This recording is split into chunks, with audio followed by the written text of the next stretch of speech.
We're here with Karim Hard-Hitter Mayfield, undefeated junior welterweight contender. Now, Karim, you know, a fight that I'm sure you're going to have your eye on. Two guys you've been in the ring with, one professionally, one guy you spar with. The Danny Garcia, Mauricio Herrera matchup. March 15th of Puerto Rico. What do you think of that fight? I see that being a good fight. A lot of people were actually saying, well, why is Herrera fighting Danny Garcia? Why does he get the matchup? And you know, Mayfield beat him. But overall, I did beat him, unanimous decision, and beat him every round. But he was definitely a good opponent, and I mean, it's a good opponent for him. You know, going back to your question, I could actually see it, and people think he's going to run through Herrera. Herrera is definitely not a pushover, and I'm not saying that because I beat him every round. I'm not trying to big up myself, but he's not a pushover. He got a good chin, and I mean, you've seen that with when he fought Mike Alvarado. And I mean, going back to the question, it's going to be a good fight. I seen it being a good fight. Herrera, he beat Panovnikov, and you know, people say it was a close fight, but regardless if it was or not, he came up with the victory. So he's definitely a force to look out for. You know, not necessarily just to say to reckon with, as if he's finna come wrecking ball, but you know, he don't possess too many knockouts on his record. But I seen it being a good fight. But going to what I was gonna say earlier, a lot of cats is talking about, you know, well, why is Herrera getting a fight and Mayfield been calling out Danny Garcia for a second? Everybody know the routine, run, Danny, run. Y'all been hearing about it. Y'all probably done seen the documentary on World Star YouTube. If you didn't, go check it out. But now, anyways, yeah, I've been calling him out before he even had the title, you know what I mean? And with that being said, you know the story. No need for me to go into it. But obviously, I would like that fight. When I called him out, I actually wasn't signed with Top Rank. And he's, I mean, now I'm signed with Top Rank. Everybody know the beef that Top Rank and Golden Boy is supposed to have or whatever.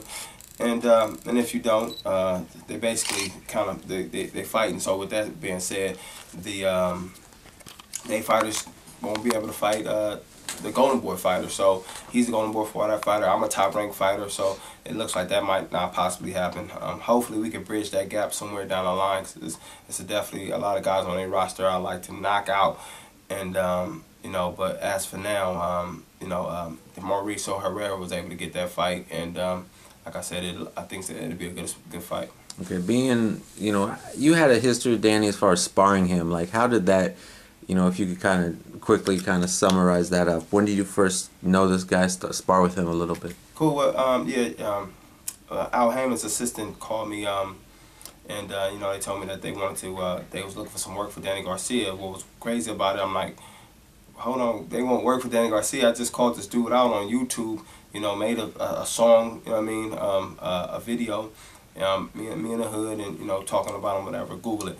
And anyways, I called him out. I'm like, why are they calling me for camp? I'm like, this is a setup, you know what I mean? So anyhow, I ended up going down there, eventually going there. I'm like, you know, I'm gonna go get the work in. It was paying good, you know, some good exposure for myself, and I went down there.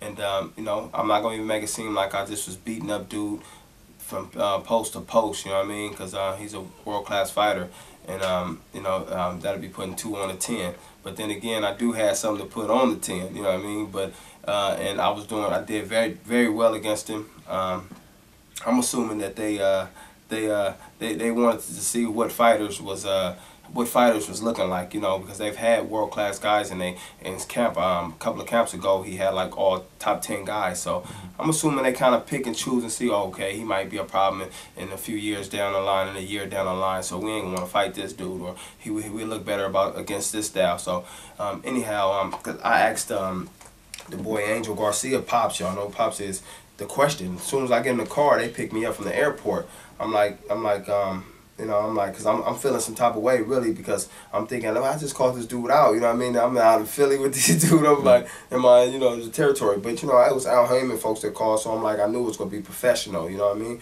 But I asked Danny, excuse me, I asked Angel, I said, I'm like, hey, hey, you know, my style is nothing like Morales, because he was getting prepared to fight Morales for the title, whatever.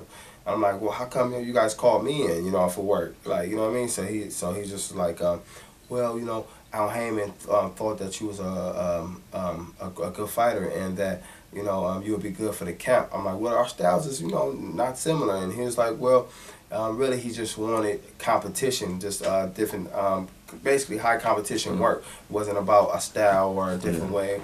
And kind of baffled me a little bit though in a way, you know what I mean? Because I was like, well, if you fighting a pressure fighter, you're going to want pressure fighters coming at you.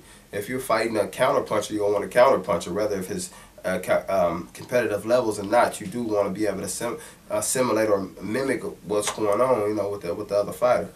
But anyways, yeah, I mean, I gave him that work, and put it definitely did what I needed to do to not be a sparring partner. It was world-class work, but they know what it is. They know what's going on, and they know that I'm definitely a dominating fighter. Yeah, when you was with Danny and Cam, how often did you interact with him? Was there mutual respect between you guys? Good question. I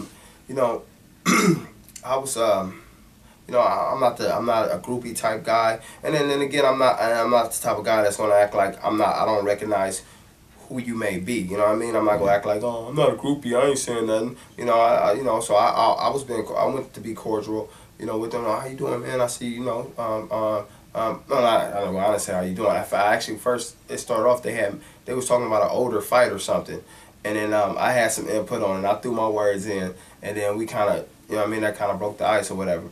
But other than that, he was going to work to, had a few words, and then that's it. I went to go wrap my hands and do whatever. I was in there for business. I wasn't in there to go make friends. I wasn't in there to act like, I just called the cat out. So I wouldn't even feel right trying to, acting like it was cool now, or, I took a picture with him at the end of camp, not to mention I put something on his eye, so that's why I really took the picture. I gave him a nice little abrasion. Everything I loved. His pop said, a day, I gave him the abrasion, and Pops was like, he told Ricky Coward that that was Serrano's trainer, actually, by the way. He told him, oh yeah, he's peaking. I feels he's peaking. It wasn't he peaking. I was shining out in camp, man. So you know what I mean? Excuse me. He was peaking, so he basically stopped the sparring, and I was leaving camp early. He wasn't gonna need me for. I was only there for. I only sparred him like 3 times, but that was within like a week and a half span, 2-week span at the longest. You know what I mean? But I sparred him only like 3 times. But that third day, I was peaking. I was fresh off the block, tell you the truth. You know what I mean? I hadn't fought in a long time. And fresh off a block, that's a figure of speech, basically meaning that you've been chilling, you know what I mean? And so with that being said, even though I've never just chilled, I've always kind of got some work in, but I wasn't in world-class form shape like that. But after that third day of sparring, that's what it was. Damn near getting back to my groove. It had already been a week. I got back to running strong and then the whole 9. But I did my thing against him, man, realistically.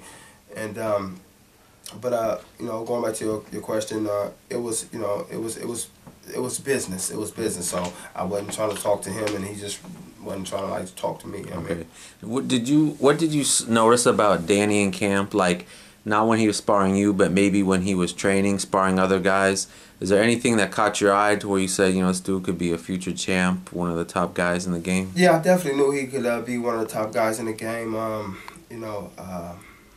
Just his sparring level, the level of sparring, and just seeing, because I've been around world-class guys for a long time, just even being with, just being in the Bay Area and being with the Bay Area being elite, having the elite fighters for a while, and having that boxing community and everybody being cool. So I've been around that for a long time, but I did notice that he did have some champion qualities. So, I'm not gonna act like he's like, oh well, he just like it was some flukes. I noticed he had champion qualities, but what I did notice in the camp was that that they always put me first. They always put me first in camp, and I'm just like, okay, well, maybe they put me first, and a person be like, well, do you want to be first in camp with a guy that's sparring hard, or do you want to be last in camp? And last in sparring, and it depends, right? But like they would never put me second; they would put me first, and I'm like, okay. Or are they warming up, or are they trying to think they warming up on me? So I'm coming the way I come, I'm definitely making them work hard, and I seen that they put Serrano during the end, and so anyways, with Serrano at the end, I guess the lighter puncher. They want to put the stronger puncher in the beginning of the sparring, you know what I mean, and it had a lighter puncher guys, you know what I mean, whatever. just to finish off the sparring. But I did notice that. But like I said, I did notice that he was that he had definitely some good skill. But I was able to neutralize all that though, man. Honestly, and of course, he's Mayfield's just saying anything. I know you YouTubers right now. I know you guys are on there commenting, talking about all. Matter of fact, I need to answer next time I do an interview. I need to look at some of the other comments. I just want to address a lot of them because I do read on some of them. I mean, I don't be bothered with the with just reading all the comments and being pissed and going, writing stuff. But I am wondering what the fans think. Since I do like to please the fans, but I want to next time. I'm gonna write a few questions down or just have them and answer a few of those questions for you, and then or not even questions. Some of those stuff that they talking about that they know, I'm gonna give them the real next time. You were talking about Danny Garcia and your time in camp with him. Maybe a year or so later, you decided to call him out in Las Vegas. I think it was after Mayweather had just beat Guerrero. Yeah. Well, tell me about what prompted you to really kind of try to call him out like that. Well, he had won the title after he fought Morales, and anyways, at that point he was at that point, me being number 2 in the WBO, and that's number 2 in the world WBO. I had won the NABO title and moved my way up the rankings. And I was a free agent at that point, so I didn't have that top rank tie that was Golden Boy top rank. So I was like a Mauricio Herrera, so to speak, because I was a free agent. You know what I mean? So I'm like, hey, let me get the fight, and then people be like, oh, well, Mayfield, he has to earn his way.